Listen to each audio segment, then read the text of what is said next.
नमस्कार किसान भाइयों, मैं अभिषेक नागर आज इस मंच के द्वारा आपको सोयाबीन की फसल के बारे में बताऊंगा।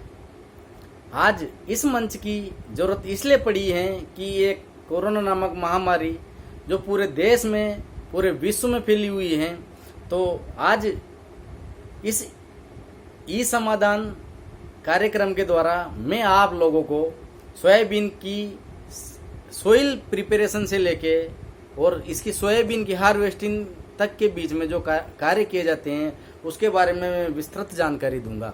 सबसे पहले मैं बताना चाहता हूं, आज ये एचपीएम ने इस ई समाधान कार्यक्रम को इसलिए चालू किया है कि अभी इस दौर में आदमी एक दूसरे से नहीं मिल सकता, तो हम इस ई समाधान कार्यक्रम के द्वारा एचपीएम आप लोगों तक सोयाबीन के बारे में जानकारी पहुंचाना चाहती हैं, जिसके लिए मैं आपसे पूछूंगा। आप मेरे से सवाल भी पूछ सकते हैं अपनी कोई समस्या हो तो मैं सबसे पहले बताना चाहता हूं, मैं उन किसान भाइयों को बहुत बहुत धन्यवाद देना चाहता हूं जो किसान भाई रात दिन मेहनत करके हमारे देश के लिए खाद्यान्न की आपूर्ति करते हैं।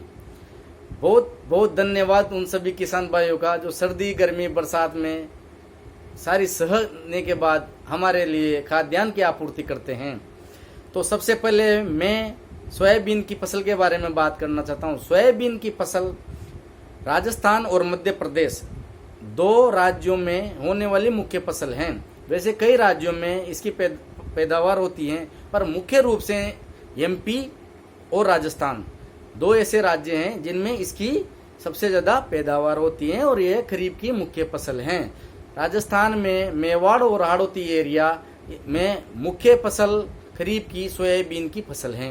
तो मैं सबसे पहले इसके बारे में बात करना चाहता हूं कि सोयाबीन की फसल के लिए सबसे पहला जो मुख्य बिंदु है वो है खेत का चयन। सोयाबीन की फसल जिस खेत में अपने को लगानी है, तो सबसे पहले वो खेत हमें देखना है कि इसमें पानी का निकास कैसा है, पानी रुकता तो नहीं है ना, काली मिट्टी और दोमट मिट्टी हो, ऐसा खेत हमें इसका लिए चयन करना है।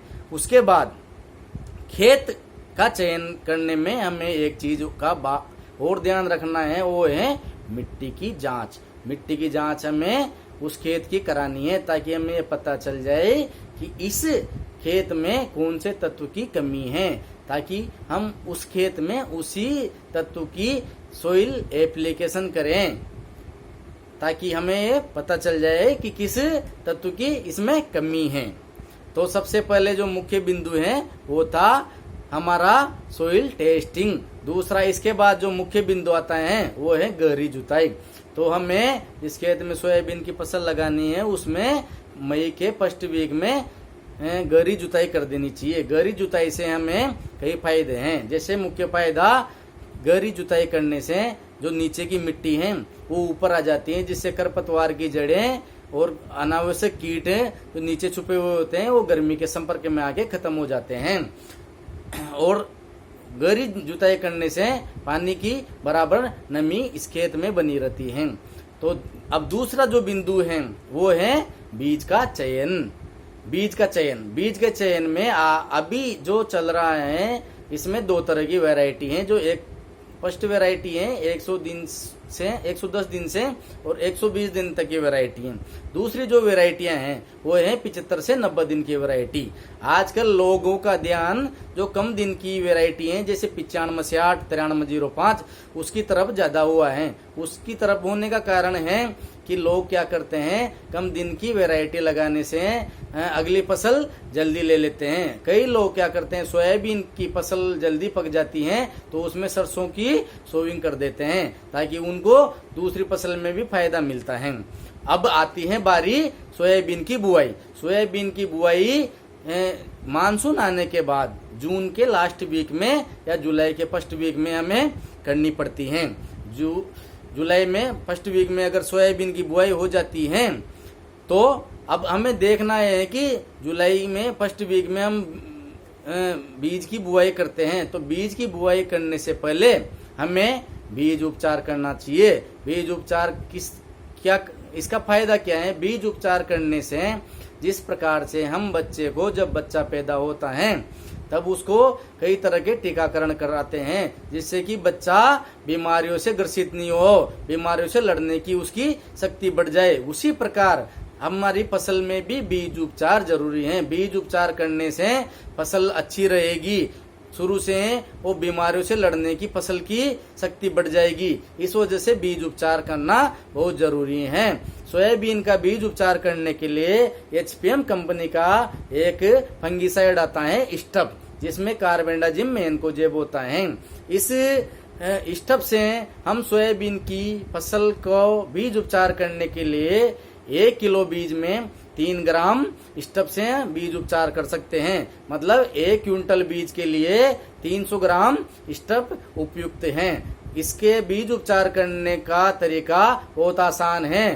3 ग्राम पर केजी बीज के हिसाब से सोयाबीन में मिला के और अच्छे से उसको हाथों से इस तरीके से मिक्स करके और हम कट्टों में भर के रख देते हैं। इसका बीज उपचार करने का मतलब 15 दिन पहले 20 दिन पहले कभी भी हम बीज उपचार करके रख सकते हैं। ऐसा नहीं है कि जब बुआई करने जाएं तभी हमें बीज उपचार करना है। उससे पहले कभी भी 10 से 15 दिन पहले 20 दिन पहले हम बीज उपचार करके कट्टों में भर के हमारे जो बीज हैं उसको रख देते हैं। उसके बाद जो दूसरी चीज होती है, जब सोइंग कर दी, सोइंग के 10 से 15 दिन बाद जब खरपतवार निकलने लग जाते हैं तो दूसरी जो बात है वो है खरपतवार नियंत्रण। अब खरपतवार नियंत्रण के लिए हमें हमारी कंपनी का एचपीएम का एक चीता नामक प्रोडक्ट आता है इमेजाथाइपर। ये खरपतवार नाशक चौड़ी पत्ती के खरपतवारों को नियंत्रित करता है। पर अब आजकल सोयाबीन में चौड़ी पत्ती और सगड़ी पत्ती के खरपतवार, दोनों तरह के खरपतवार होने लगे हैं। तो दोनों तरह के खरपतवारों को खत्म करने के लिए एक इमेजाथाइपर चौड़ी पत्ती के लिए और हमारा एक प्रोडक्ट आता है खलीसी क्यूजालोफो 5% ईसी, दोनों को मिश्रित करके। और कई खरपतवार ऐसे हैं जो जिद्दी खरपतवारों में गिनती होती हैं, जैसे होती है सूली के फसल बहुत कठोर खरपतवार हैं, तो वो इन दोनों से नहीं मरता। तो उसके लिए एक प्रोडक्ट हमारा आता है बाइक्लोर, जिसकी डोज है 15 ग्राम पर एकड़। अब ऐसा करते हैं, जब सोयाबीन की फसल 15 से 20 दिन की हो जाए उसके बाद हम एक इमेजाथाइपर 300 ml प्रति एकड़, खलीसी 300 ml प्रति एकड़ और 15 ग्राम बाइक्लोर प्रति एकड़ के हिसाब से तीनों का मिश्रित घोल बना के हम खरपतवार पे स्प्रे कर देते हैं और खरपतवार नियंत्रण कर लेते हैं। पर खरपतवार नियंत्रण करने से पहले हमें ये चीज देखनी है कि खरपतवार कितना बड़ा है। जब खरपतवार 2 से 3 इंच का हो तभी हमें इसका स्प्रे करना है और पर्याप्त नमी होना जरूरी है। पर्याप्त नमी प्लस खरपतवार 2 से 3 इंच का हो तभी हमें इन प्रोडक्ट का चीता, खलीसी और बाइक्लोर का हमें स्प्रे करना है हमारे सोयाबीन की फसल में। अब दूसरी बात आती है इसके बाद कि खरपतवार नियंत्रण हो गया। अब खरपतवार नियंत्रण होने के बाद इसके बाद आती है कीट प्रबंधन। कीट प्रबंधन में क्या है, जब सोयाबीन की फसल 30 से 35 दिन की हो जाती है तो इसमें एक सेमी लूपर और गडल बिटल नामक एक जो सुंडी है वो लगती है, गर्डल बीटल और सेमी लूपर।